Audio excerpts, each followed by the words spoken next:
Perdana Menteri Cina yang baru dilantik, Zhu Rongji, mendeklarasikan diri.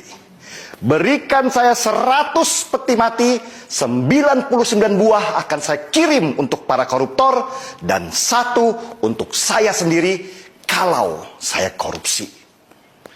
Pernyataan Zhu Rongji ini bukan main-main, bukan sekedar manis di bibir, tapi dia benar-benar melaksanakan amanatnya. Tidak berapa lama sesudah dia berniat memberantas korupsi di Cina yang sudah berakar di sana, seorang pejabat Partai Komunis Cina ditangkap dan dihukum mati. Padahal orang itu adalah teman satu partainya sendiri. Koruptor itu diarak di jalan, ditembak di belakang kepalanya. Seluruh hartanya disita oleh negara dan keluarganya disuruh mengganti peluru yang dikeluarkan untuk menembaknya mati. Kejam? Banyak yang bilang begitu.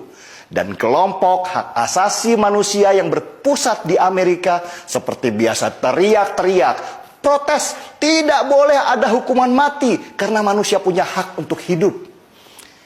Tapi Cina tidak peduli. Ribuan lagi koruptor mereka tangkap dan mereka tembak mati. Bahkan proses eksekusinya saja mereka siarkan di televisi supaya ada efek jerah. Dan hasilnya ekonomi mereka meroket.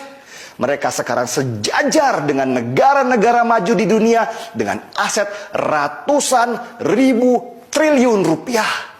Bahkan mereka berani head to head masalah ekonomi dengan Amerika. Bisakah Indonesia menjadi seperti Cina pertumbuhan ekonominya? Bisa, asal mau sedikit kejam, terutama pada koruptornya. Indonesia sama seperti Cina sebelum tahun 1998. Korupsi sudah menjadi budaya dari atas sampai bawah. Kalau nggak korupsi, rasanya badan nggak enak. Soalnya di sekitarnya begitu semua. Pertanyaannya, beranikah Indonesia? Wacana hukuman mati untuk koruptor di Indonesia sebenarnya adalah wacana lama, tapi tidak pernah berhasil dilaksanakan. Ya gimana? Wong untuk itu harus dibuat undang-undangnya dulu. Yang membuat adalah DPR. Dan di mana koruptor yang paling banyak? Ya di DPR juga.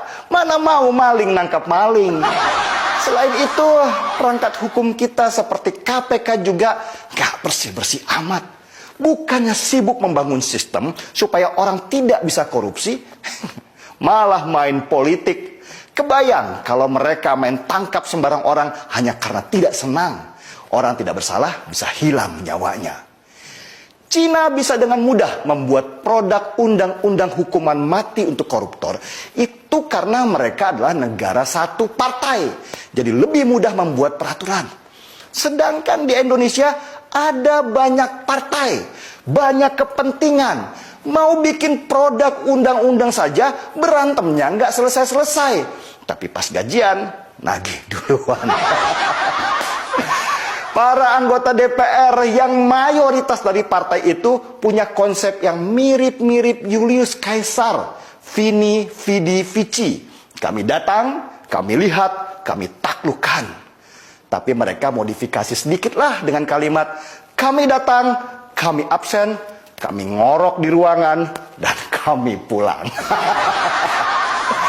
Jokowi sendiri sudah mulai menyatakan, kalau rakyat yang minta, bisa saja ada hukuman mati untuk koruptor.